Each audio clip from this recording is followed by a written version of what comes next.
दोस्तों नमस्कार। मैं विभूति हालदार आपका स्वागत करता हूं मेरे चैनल हैप्पी मूड पर। दोस्तों आज मैं आपसे शेयर करने जा रहा हूं मेरे दादी नानी के नुस्खे, कैंसर के इलाज एवं उसके रोकथाम के बारे में आपको बताऊंगा।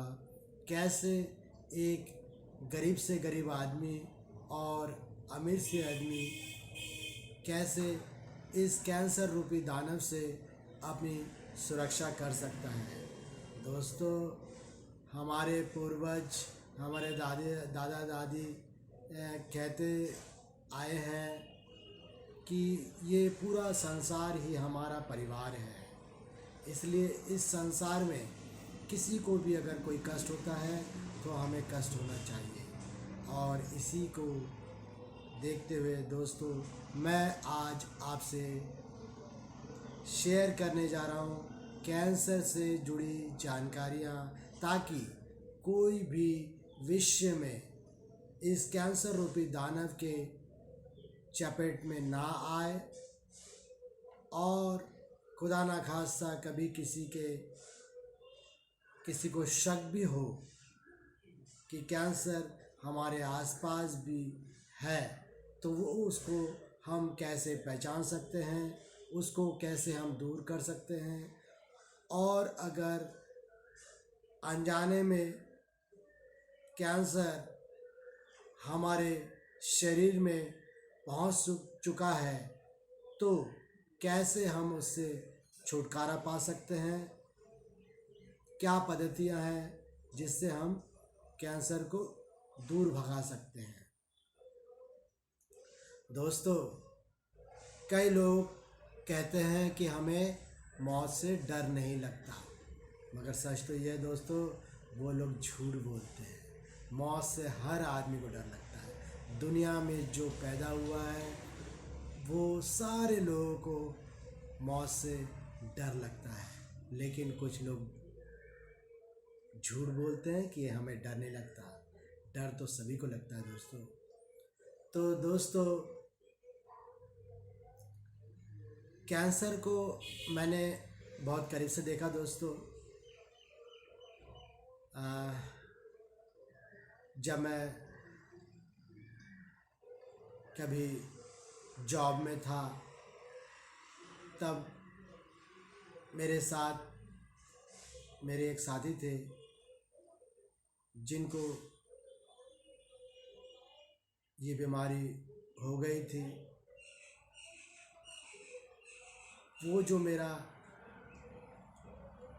दोस्त के साथ या मेरे साथी के साथ जो मेरा अनुभव था, जो मैंने देखा, वो आज आपसे शेयर करूँगा। उससे बहुत हद तक हम कैंसर के बारे में जान पाएंगे। मेरा और एक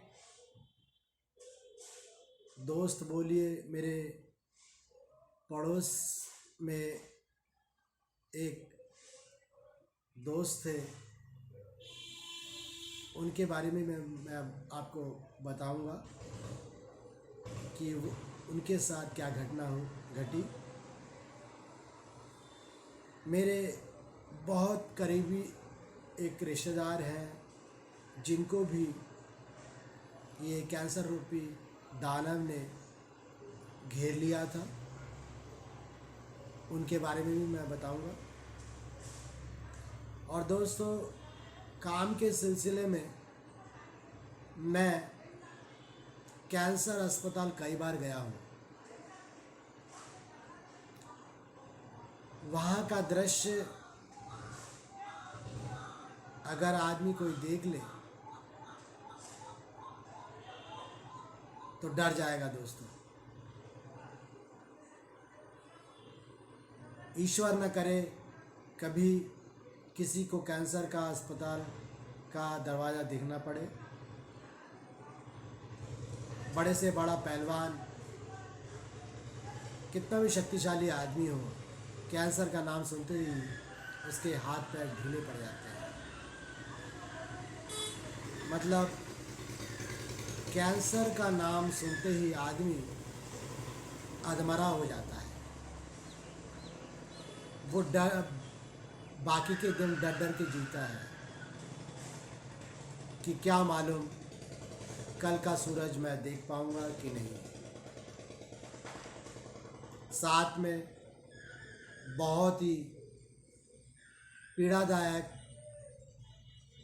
यह बीमारी होती है।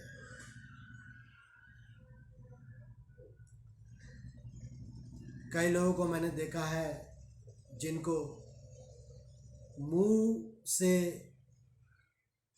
जुड़ी ये समस्या होती है, वो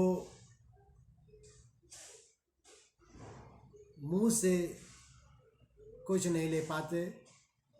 उनके नाक में से एक पाइप डाल दिया जाता है और वो कोई भी साधारण खाना नहीं खा पाते। आज से कई वर्षों पहले जब हमारे घर में बिजली नहीं होती थी, गैस नहीं हुआ करता था, उस समय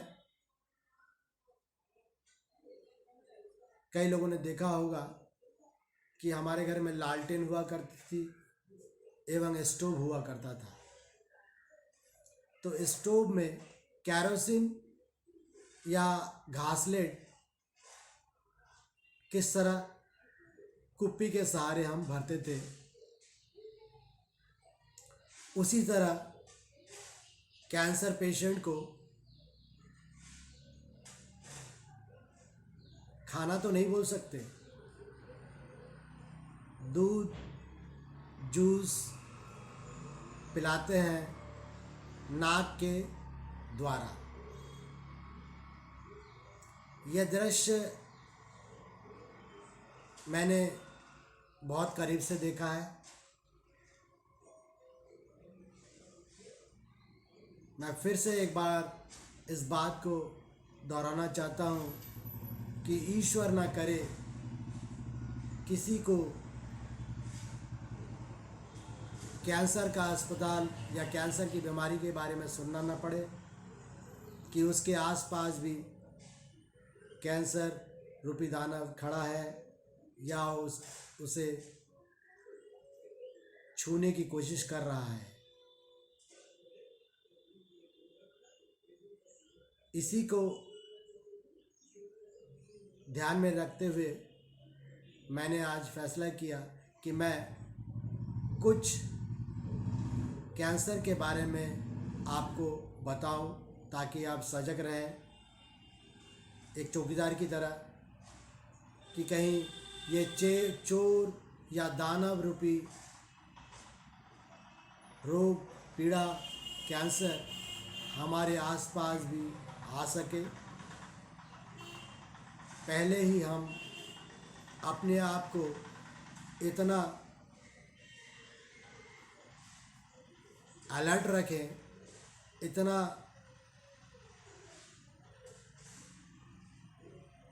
सुरक्षित रखें कि कैंसर रूपी दानव हमारे आसपास भी भटक नहीं पाए। दोस्तों, अगर हमारा सुरक्षा तंत्र अच्छा रहेगा तो कोई भी दुश्मन हमारे आसपास नहीं भटक पाएगा। आज से कुछ साल पहले हमारे देश में सुरक्षा से संबंधित कुछ कमजोरियां थी, जिसके कारण हमारे कुछ आसपास के देश हमें नुकसान पहुंचाने की कोशिश करते थे। लेकिन आज हमारा देश यह समझ चुका है कि सुरक्षा अगर अच्छी रहेगी तो कोई भी दुश्मन हमारे तरफ नज़र उठा के देखने की हिम्मत नहीं करेगा। उसी तरह हमारे शरीर को सुरक्षा देने के लिए हमेशा हमको सजग रहना पड़ेगा।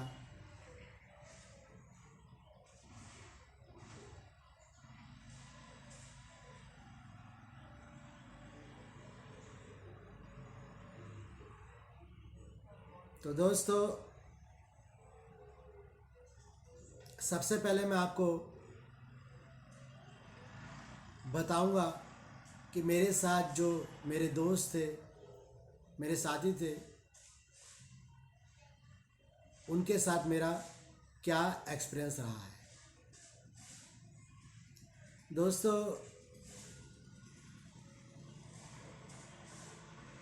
मेरे ही उम्र के मेरे एक साथी थे जो मेरे दफ्तर में काम करते थे। हमारा काम दवा से जुड़ा हुआ था, तो हमारे दफ्तर में बड़ी बड़ी दवा की पेटियां आया करती थी, जिसका वज़न 5 किलो, 10 किलो, 15-20 किलो हुआ करता था। तो जो साथी के बारे में मैं आपको बता रहा हूँ, वो साथी ट्रांसपोर्ट से हमारे यह पार्सल या मेडिसिन का बक्सा गाड़ी में लाद कर लाते थे, और हमारा दफ्तर जो था वो सेकंड फ्लोर पे था, और वो सेकंड फ्लोर तक वो उठा के ले जाया करते थे। अचानक एक दिन वो हमारा साथी कहने लगा उसके पैर में कुछ दर्द सा अनुभव करता है। तो दूसरा जो हमारे दफ्तर में साथी थे, उन्होंने कहा ठीक है, तुम रेस्ट करो, हम देखते हैं। तो इस तरह कुछ दिन बाद भी उसके पैर का दर्द नहीं गया, और पैर का दर्द बढ़ता ही जा रहा था। करीब 1 महीने बाद हम लोगों ने एक बार पूछा कि तेरे पैर का दर्द कैसा है, तो उसने कहा पैर का दर्द तो बढ़ता ही जा रहा है। तब हमने कहा कि इसका इलाज क्यों नहीं कराते। तो उसने कहा कि एक बाबा जी हैं जिससे मैंने झड़वाया है, और बाबा जी ने कहा कि 15 दिन लगेंगे और ठीक हो जाएगा। इस तरह करीब 1 महीना गुजर गया, उसके बाद भी उसका पैर का दर्द नहीं गया। बात हमारे मैनेजर तक गई कि भाई पैर में दर्द है, काफ़ी दिनों से काम नहीं हो पा रहा है इससे। तब मैनेजर ने उसको बुलाया और कहा कि हमारा तो मेडिसिन का काम है, तो कई अस्पतालों से हमारा टाई अप है, जान पहचान है, संबंध है, तो पास के ही एक अस्पताल में उसको भेजा कि जाओ और हमारा नाम लेना, वो देख लेंगे। भाई साहब वहाँ जाते हैं और डॉक्टर को दिखाते हैं। डॉक्टर देखकर बोलते हैं ठीक है, ऐसा कीजिए, आप अपने घर में और कौन है उनको बुलाइए, उनसे ज़रा मैं बात करना चाहता हूँ, डिस्कस करना चाहता हूँ इस रोग के बारे में। आप तो पेशेंट हैं, इसलिए आपसे डिस्कस नहीं होगी। तो उनके घर पे उनकी वाइफ थी, वाइफ गई और भाई साहब को बाहर बैठने के लिए कहकर वाइफ से डॉक्टर ने कहा देखिए, आपका हस्बैंड के पैर में दर्द है, आपको मालूम है।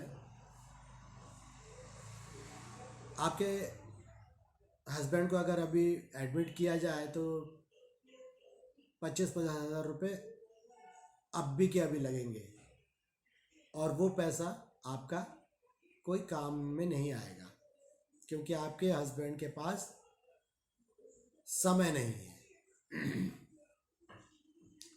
सुनते ही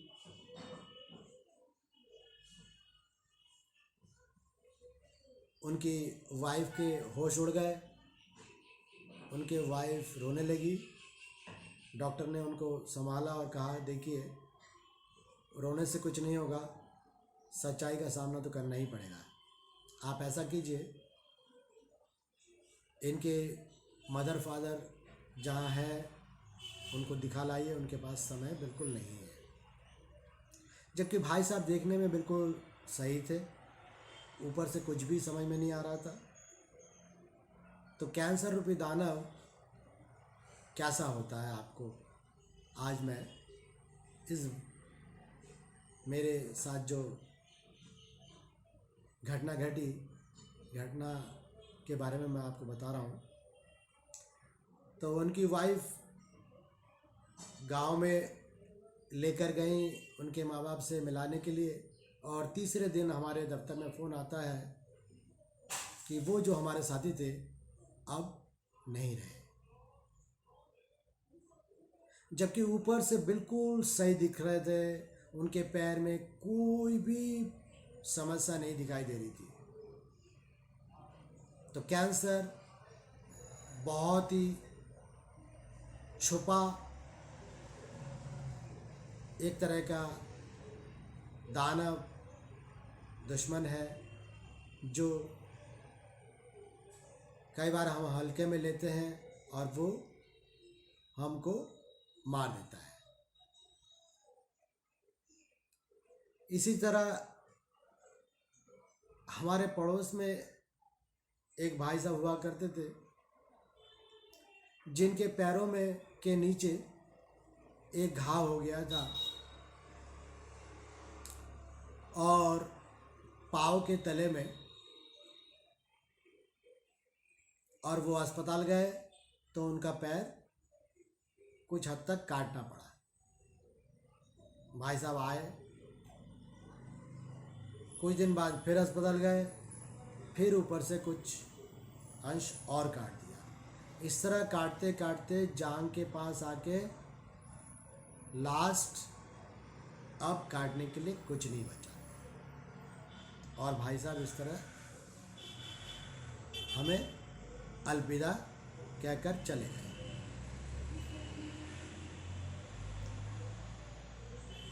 इसी तरह हमारे बहुत ही करीबी हमारे रिश्तेदार हैं, जिनको कैंसर हुआ था, महिला थी वो, उनके छाती में कैंसर का विषाणु था। उनका भी कई बार सर्जरी हुआ, और धीरे धीरे वो फैल गया, और सर्जरी का और समय नहीं था, जगह नहीं थी, और वो इस तरह वो भी हमें अलविदा कहकर चले गए। तो दोस्तों, ये कहानी मैंने आपको इसलिए बताया कि कैंसर को आप समझ सकें इन कहानियों के द्वारा। एक भाई साहब को और मैंने देखा कि उनके गालों में, बिल्कुल गालों के ऊपर, जिनको हम चिक बोलते हैं अंग्रेज़ी में, हिंदी में गाल बोलते हैं, गाल के ऊपर एक घाव दिखा मुझे। मैंने उनसे पूछा भी कि भाई साहब क्या हो गया। तो भाई साहब ने कहा कि मैं पान खाता हूँ और शायद चूना या तंबाकू ज़्यादा पड़ गया है, इससे घाव हो गया और करीब 1 महीने बाद ही मुझे जानकारी मिली कि वो भाई साहब नहीं रहे। और ये जो कहानी मैं बता रहा हूँ, ये सब बहुत कम उम्र में हुआ था इनके साथ, बहुत ही कम उम्र, ज़्यादातर 30 साल और 40 साल के बीच में थे। तो दोस्तों, कैंसर किसी भी उम्र में हो सकता है और किसी को भी हो सकता है। गरीब को भी कैंसर नहीं छोड़ता और अमीरों को भी नहीं छोड़ता। ऐसे बहुत से उदाहरण हैं इस दुनिया के कि वो बहुत अमीर है। आपको मैं बताऊंगा कि मोबाइल और कंप्यूटर के बहुत नामी कंपनी के मालिक, जिनका इस कैंसर रूपी बीमारी से अंत हो गया था, मात्र 40 साल के आसपास थे वो और इस दुनिया को छोड़कर चले गए। लाखों करोड़ों रुपए की संपत्ति, मगर वो साहब ही नहीं है दुनिया में। इसी तरह हम देखते हैं फिल्म इंडस्ट्री के काफ़ी नामी लोग हैं, नामी लोग थे बोल सकते हैं, जो इस बीमारी के शिकार हुए और आज वो इस दुनिया में नहीं रहे। उनके पास भी पैसे की कोई कमी नहीं थी, बहुत पैसा था, लेकिन इस बीमारी से वो नहीं लड़ पाए और इस दुनिया को छोड़कर चले गए। तो दोस्तों, मेरा यह बताने का उद्देश्य ये है कि ये कैंसर को हम रुपए पैसे से नहीं हरा सकते, ताकत से नहीं हरा सकते, बल्कि बुद्धि, विवेक और सावधानी से हरा सकते हैं। तो सबसे पहले मैं आपको बताऊं कि कैंसर होता क्या है। दोस्तों, हमारे शरीर में हजारों लाखों सेल या कोशिकाएं होती है। ये कोशिकाएं ठीक उसी तरह होती है जैसे कि गेहूं का पौधा या धान का पौधा या अनाज का कोई पौधा, जो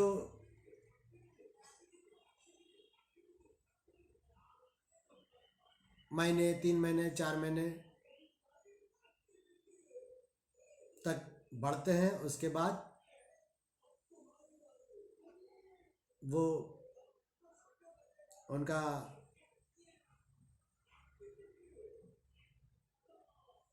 बढ़ना रुक जाता है, वो अपना अनाज हमको देकर वो चले जाते हैं। ठीक उसी तरह ये कोशिकाएं या सेल भी कुछ दिन हमारे साथ रहते हैं और उसके बाद चले जाते हैं। मगर इनमें से किसी किसी के शरीर में यह कुछ सेल या कोशिकाएं जो मरती नहीं है और वो बहुत तेज गति से बढ़ती है, असाधारण तरीके से, जिसके कारण यह हमारे शरीर में कई जगह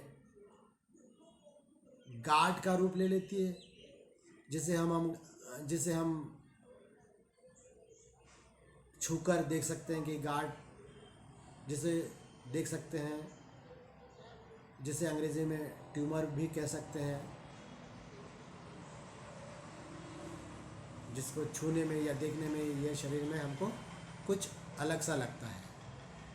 कई बार छाले के रूप में दिखाई देता है, कई बार घाव के रूप में दिखाई देता है और कई बार दिखाई नहीं देता। दर्द होता है। कई बार हमारे यूरिन या टॉयलेट में भी यह हमें दिखाई देता है। अगर यह पेट से जुड़ी कोई कैंसर होता है तो यूरिन में हमें ब्लड दिखाई दे सकता है, टॉयलेट में ब्लड दिखाई दे सकता है, कालापन, काला काला या ब्लैक धब्बे दिखाई दे सकते हैं।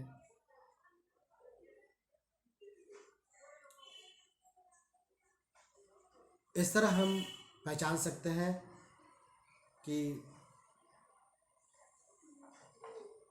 हमारे आसपास हो सकता है, कि ज़रूरी नहीं कि ऐसा दिखाई देने पर हो ही, मगर होने की संभावना है। तब जल्दी से जल्दी इसका ट्रीटमेंट शुरू करना चाहिए। तो दोस्तों, ऐसा कहते हैं कि कोई सी भी बीमारी में इलाज से अच्छा है बचाव, ताकि इस बीमारी का सामना ही ना करना पड़े हमें। अब अगर युद्ध होगा तो अगर दो लोगों के बीच में युद्ध होगा तो चोट तो हमें लगने की संभावना ही रहती है। तो अगर युद्ध नहीं होगा तो चोट भी नहीं लगेगी। तो कहने का मतलब ये है कि इलाज से बेहतर बचाव है, तो ताकि हमें कैंसर की दर्शन ही ना हो, खराब लोगों के दर्शन ही ना हो।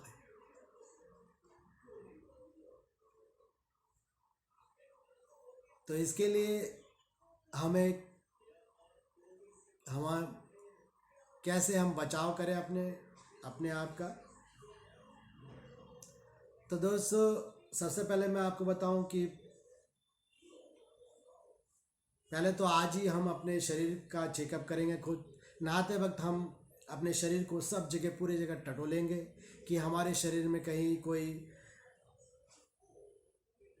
दर्द तो नहीं हो रहा है, और दर्द हो रहा है तो क्या संभावना है उसकी, कहीं कोई गांठ तो नहीं है, गांठ में कुछ कड़कपन तो नहीं है, कहीं कोई छाला तो नहीं है जो काफ़ी दिनों से ठीक नहीं हो रहा हो, यूरिन में कहीं हमें ब्लड तो नहीं दिखाई दे रहा है, टॉयलेट में तो कहीं हमें ब्लड नहीं दिखाई दे रहा है, पेट में हमेशा दर्द तो नहीं बना रहता है, अचानक हमारा वज़न या वेट कम तो नहीं हो रहा है, कहीं भूख हमें कम तो नहीं हो रहा लग रही है,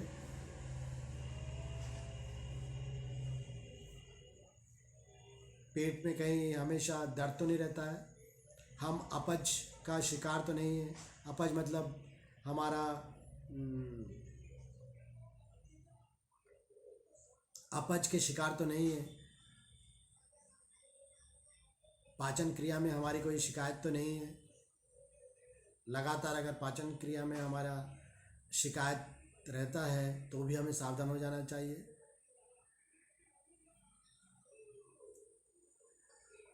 लगातार हम एसिडिटी के शिकार तो नहीं हैं।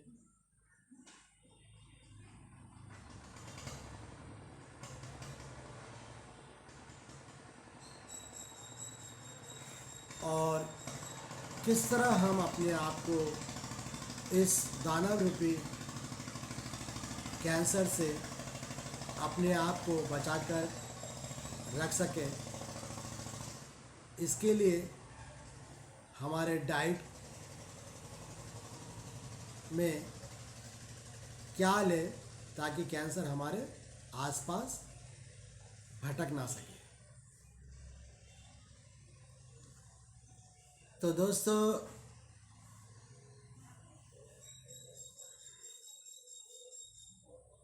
मैं आपको जो तरीका बता रहा हूँ वो तरीका गरीब से गरीब आदमी या अमीर से अमीर आदमी भी अपने जीवन में उतार कर इस कैंसर रूपी दानव से अपने आप को बचा सकता है।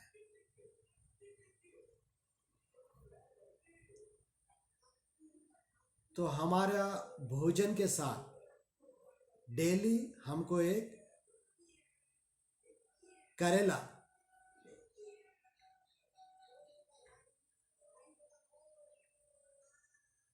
खाना चाहिए। तो दोस्तों, कई लोग करेला कड़वा होता है इसलिए पसंद नहीं करते, फिर भी मैं कहूँगा धीरे धीरे आप इसकी आदत डालें। फ्राई करके खाने से अच्छा है आप इसको सब्जी में या उबाल कर भी खा सकते हैं।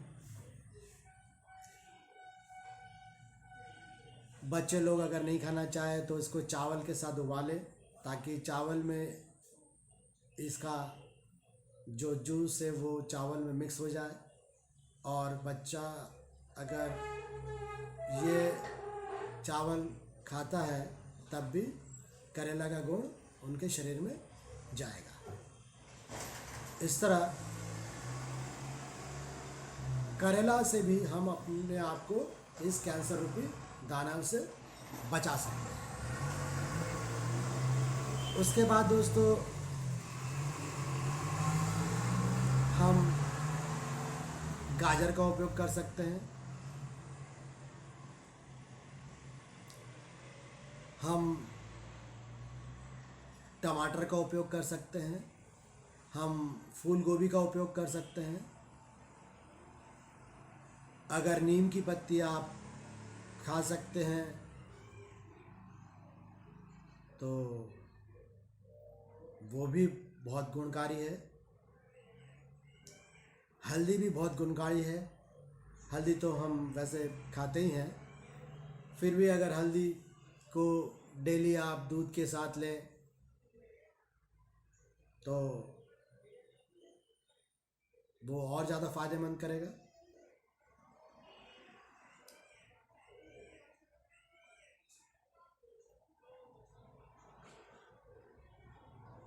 अश्वगंधा एक जड़ी बूटी होती है, वो भी कैंसर में काफ़ी लाभ देता है। फलों में अंगूर, अंगूर तो हम सभी खाते हैं। अंगूर का जूस हम सबको अच्छा लगता है। तो दोस्तों, मैं अंगूर के जूस की बात नहीं कर रहा हूँ, जिसको हम अंगूर चूस कर फेंक देते हैं, यानी अंगूर के दाने, अंगूर के दाने के बारे में बता रहा हूँ। अभी लेटेस्ट रिसर्च में पता चला है कि अंगूर के दाना कैंसर को हराने में बहुत हद तक सही पाया गया। तो अंगूर के जूस के साथ साथ हम अंगूर के दाने को अगर कुछ फ्राई करके खा सके हल्का, या उसको कच्चा भी हम अगर उसको चबा कर खाते हैं तो भी वो काफ़ी गुणकारी होगा।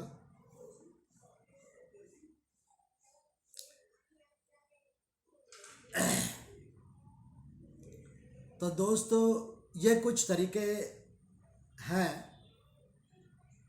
जिसके माध्यम से हम अपने आप को सुरक्षा दे सकते हैं इस कैंसर रूपी दानव से। इसके अलावा ओरिगेनो के पत्ते, ओरिगेनो मतलब अजवाइन के पत्ते, अजवाइन तो हम सभी खाते हैं। अजवाइन के पत्ते में भी बहुत ताकत होती है कैंसर को हराने में। तो अजवाइन के पत्ते का सेवन भी आप रेगुलर कर सकते हैं, अजवाइन को भी रेगुलर आप प्रयोग कर सकते हैं। इसके अलावा दोस्तों, एक आयुर्वेद में एक जड़ी बूटी और होती है गिलोय, आपने सुना होगा। गिलोय में भी बहुत ताकत होती है इस कैंसर रूपी दानव को हराने में। तो दोस्तों ये कुछ घरेलू चीज़ें हैं जो हम घर में कई बार उपयोग करते हैं और कई बार उपयोग नहीं करते, अनजाने में उनको फेंक देते हैं। जैसे अंगूर के दाने, अंगूर के दाना कैंसर को हराने में बहुत हद तक सही पाया गया। और इसके अलावा आप अगर कहें एलोपैथी चिकित्सा में, एलोपैथी चिकित्सा तो कई तरह से होता है। जैसे आप जानते ही है कीमोथेरेपी बहुत फेमस है, जो हालांकि बहुत पीड़ा देता है। यह बाल पूरे झड़ जाते हैं, देखने में कई बार हमारा शरीर अच्छा नहीं लगता। सर्जरी, सर्जरी भी एक तरीका है। रेडियोथेरेपी, रेडियोथेरेपी बहुत हद तक सक्सेस है इस बीमारी से छुटकारा पाने में। लेकिन सर्जरी कई बार किया तो जाता है, लेकिन ज़्यादातर समय में देखा गया है ये सर्जरी कामयाब नहीं हो पाता। क्योंकि ये बीमारी जो होता है ना, ये जस्ट लाइक बेशर्म की तरह होता है। बेशर्म, अगर आप लोग जानते, बेशर्म एक पेड़ को भी कहा जाता है, जिसको हम अगर काट देते हैं फिर वो निकल आता है, फिर काट देते हैं फिर निकल आता है। तो ये कैंसर रूपी दानव भी ऐसे ही है। इसको सर्जरी से आप काट दो फिर उग जाता है, फिर काट दो फिर उग जाता है, और धीरे धीरे ये पूरे शरीर को अपने चपेट में ले लेता है। तो एलोपैथी एलोपैथी में तो है तो बहुत सारे ट्रीटमेंट के तरीके, लेकिन इनमें रेडियोथेरेपी थोड़ा सक्सेस रेट ज़्यादा है। लेकिन वो भी पहले स्टेज में अगर पकड़े गए तो। पहले स्टेज में दोस्तों, स्टेज की बात करें तो पहले स्टेज में अगर बीमारी पकड़ में आती है तो 90% बोल सकते हैं वो हम कैंसर से छुटकारा पा सकते हैं। सेकेंड स्टेज में ये करीब 60% ही रह जाता है, और तीसरे स्टेज में यह 20% ही रह जाता है, और चौथे स्टेज में तो दोस्तों टाइम नहीं रहता। तो ईश्वर न करे किसी भी स्टेज का हमें सामना करना पड़े। सावधान रहे और अपने जीवन में क्या ऐसा नहीं करें कि कैंसर रूप या कैंसर रूपी दानव हमारे शरीर में प्रवेश कर सके। तो दोस्तों, डॉक्टरी रिसर्च में यह पाया गया है कि जो लोग पान, बीड़ी, गुटखा, वाइन या दारू का प्रयोग करते हैं, वो सबसे ज़्यादा इस बीमारी के चपेट में आते हैं। तो आप सभी से मैं हाथ जोड़कर विनती करता हूँ कि आप सभी लोग आज से पान, बीड़ी, गुटखा, दारू, सॉफ्ट ड्रिंक कई लोग सॉफ्ट ड्रिंक, दोस्तों मैंने ऐसे देखा है, कई लोगों का फैशन होता है दोस्तों, होटल में खाना खाने जाते हैं, पानी के बदले वो लोग सॉफ्ट ड्रिंक लेते हैं और सॉफ्ट ड्रिंक को यूज़ करते हैं। तो दोस्तों मैं आपको बताऊं, ये हार्ड ड्रिंक और सॉफ्ट ड्रिंक दोनों भाई बहन हैं, और जितना हो सके इस भाई बहन से आप दूर रहें, ताकि ये कैंसर रूपी दानव आपके आसपास भी भटक ना पाए।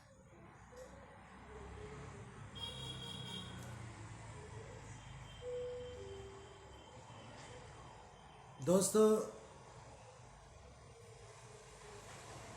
ये पूरी दुनिया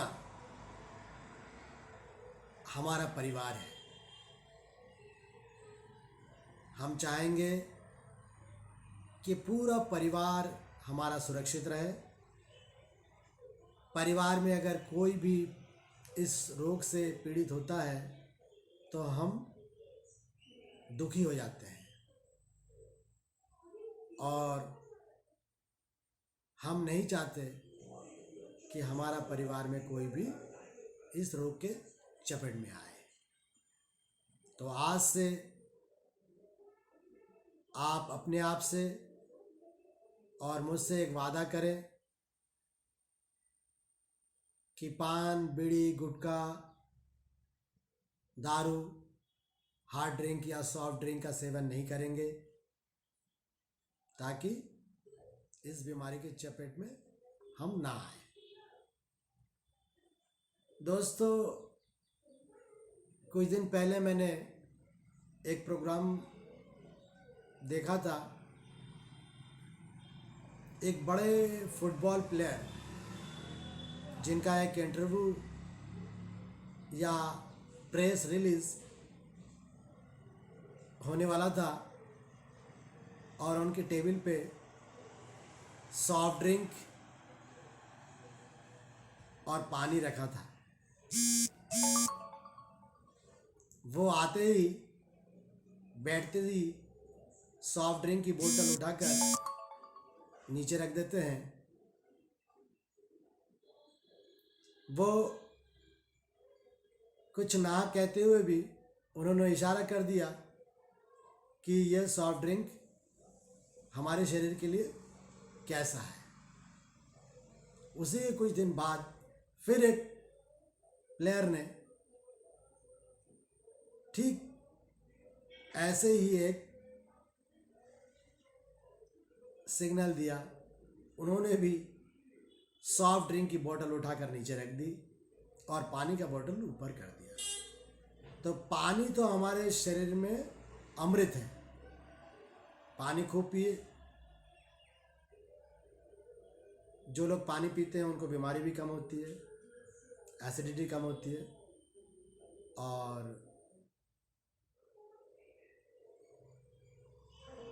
दोस्तों, जो लोग ये पान, बीड़ी, गुटखा, तंबाकू या वाइन पीते हैं उन्हें अक्सर मुंह का कैंसर या लंग कैंसर हुआ करता है। तो मुंह के कैंसर में भी भीषण पीड़ा होती है और लंग के कैंसर में भी। लंग का कैंसर में भी पेशेंट की बचने की संभावना बहुत कम होती है। उसी तरह मुंह के कैंसर में भी अगर बच भी जाते हैं तो मुंह का शेप बिगड़ जाता है, अपना दाग जीवन भर छोड़ जाता है। उसी तरह अगर हमें लीवर कैंसर हो जाता है तो लीवर कैंसर भी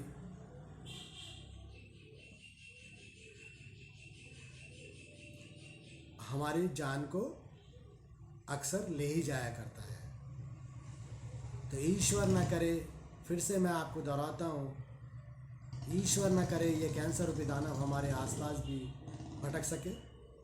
हम एक सजग चौकीदार की तरह हमेशा जागते रहें, खुद भी ऐसा कोई कार्य ना करें जिससे हमारे शरीर को हानि हो, और दूसरे को भी सावधान करें इस कैंसर रूपी दानव से, ताकि सब सुरक्षित रहे, सब सुखी रहे, सबको लंबी उम्र मिले। इसी कामना के साथ मैं आपको धन्यवाद कहकर मेरा वक्तव्य समाप्त करता हूँ। धन्यवाद।